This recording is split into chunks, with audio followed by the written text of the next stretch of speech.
L'artiste musicien a publié ce mardi 18 juin 2019 sur son compte Facebook un post annonçant la fin du règne du chef de l'État pour juillet 2019. Dans une tentative d'explication, il prétend que le chef de l'État serait soutenu à la tête de la République par des forces qui vont le lâcher dans un futur proche.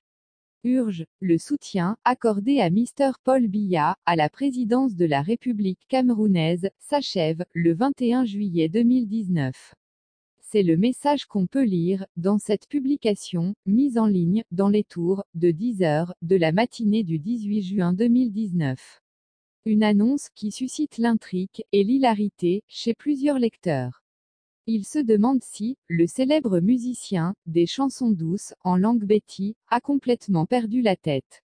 En effet, voici quelques années déjà, que l'artiste a poussé l'art, jusqu'aux confins de la spiritualité. Il s'est converti à une croyance, qui renie toute religiosité, et proclame l'extrême spiritualité, à la lisière du spiritisme. Et celui qui se fait appeler Dieudonné, ce qui est pour lui, synonyme de prophète, se défend plutôt bien. Dans les joutes qui suivent son post, il fait un effort pour recadrer et préciser sa pensée.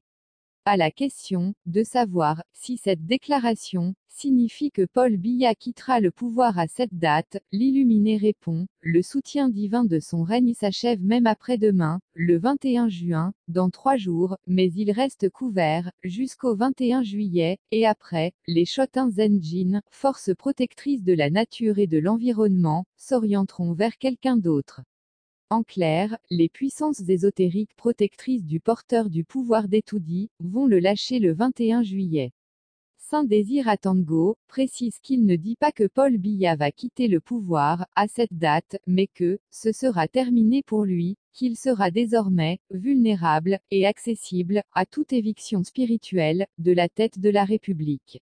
Bien que cela puisse paraître surréaliste pour plusieurs, il ne faut pas méconnaître l'existence de pratiques métaphysiques entourant la gestion du pouvoir quel qu'il soit et plus encore, du pouvoir suprême de l'État.